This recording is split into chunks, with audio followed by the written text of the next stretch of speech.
The next day, the paperwork for the Black Label races, our entry forms, all showed up. So with that, there was no question about it. We were in it. All of our documentation that would allow us into the driver's sections and state our placement on the starting line was all there, complete with photo IDs and documentation. And good enough for us.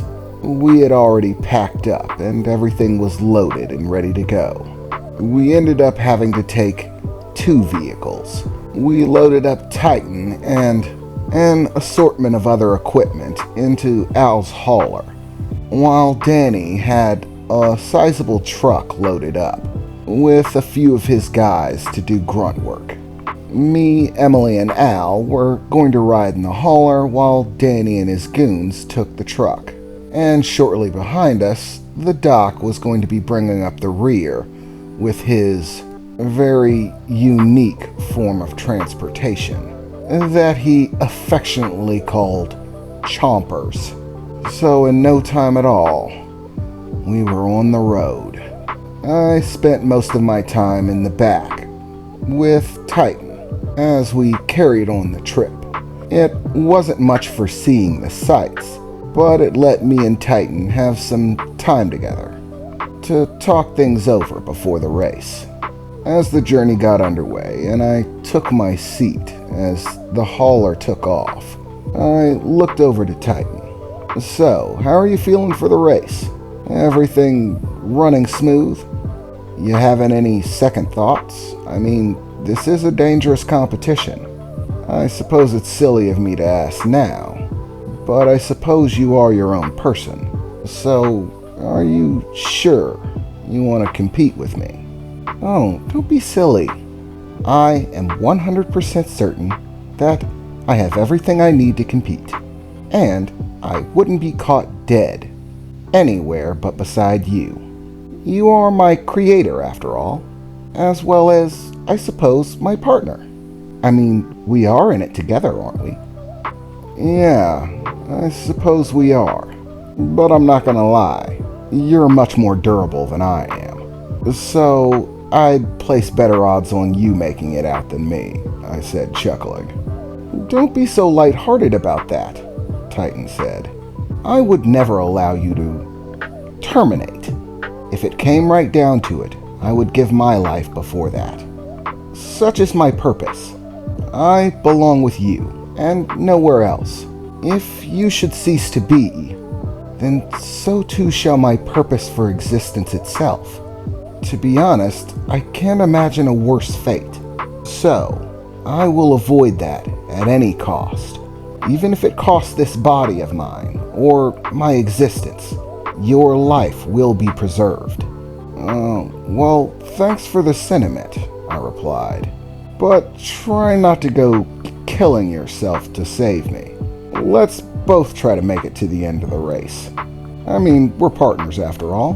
One can't do it without the other. I couldn't agree more, Titan replied. But there are some questions that I'd like to ask you, Titan asked.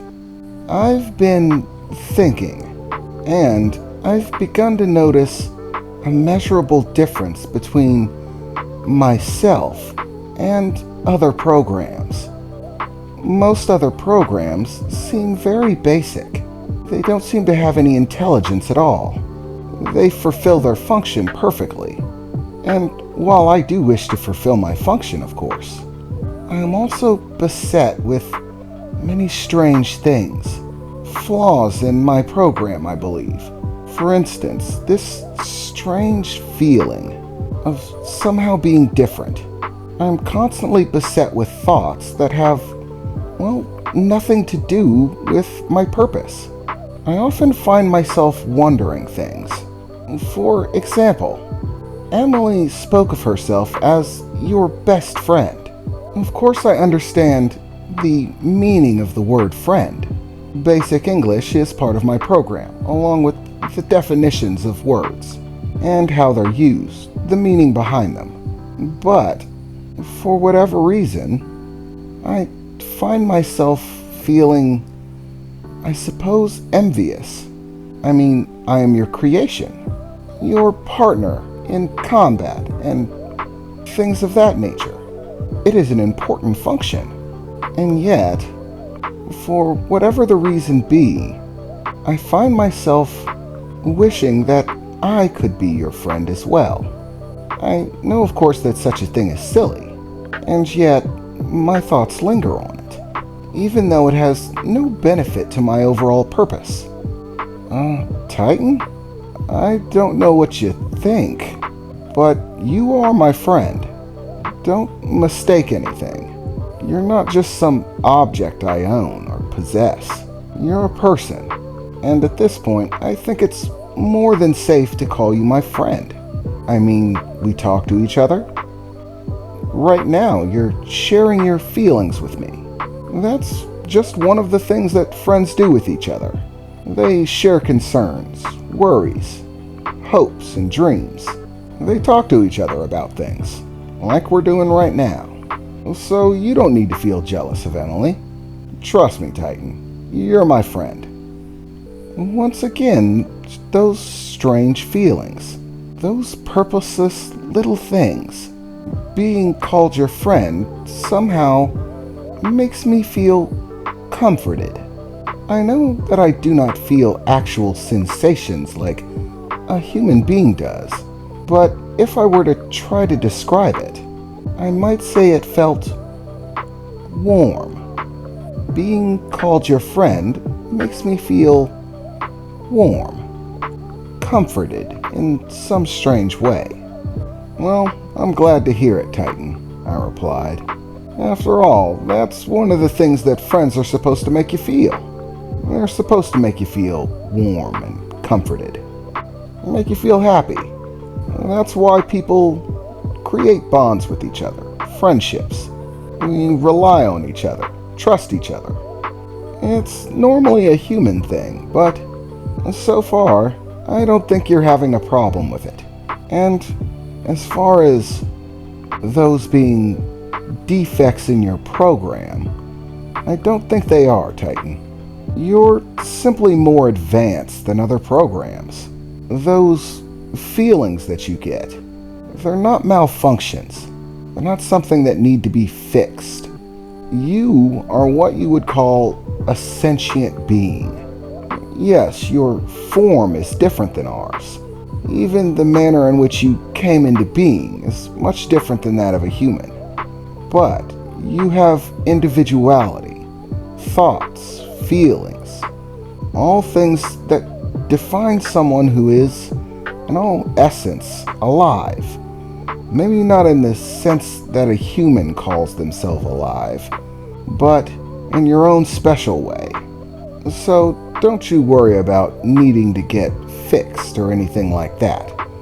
You're not broken, Titan. Nothing needs to be repaired, taken away, or changed.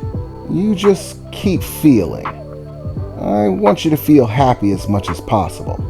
But remember, if you're able to feel happy, it also means you're able to feel other things, like perhaps fear, worry, doubt, loneliness, or sadness. These are also feelings that people can experience. They make you feel the opposite of warm. So, remember, if you ever feel any of those, that part of the purpose of having a friend is that you can trust them with those things. You share the things that make you feel those negative emotions, and your friend tries to help you deal with them, make them better in any way they can. They might not go away, but having people that matter to you, and people that you matter to, it all helps. It helps you deal with life. And trust me, Titan, you're just getting started in that category. You've got plenty of life to live. Especially considering that, technically, unlike a human being, you're not gonna age. You can simply be upgraded or updated, put into a new body whenever this one stops being functional. So technically, you're gonna live forever, in lieu of something drastic happening. Which, until my dying day, I'm gonna try to make sure doesn't. Remember, I'm your friend. I've got your back.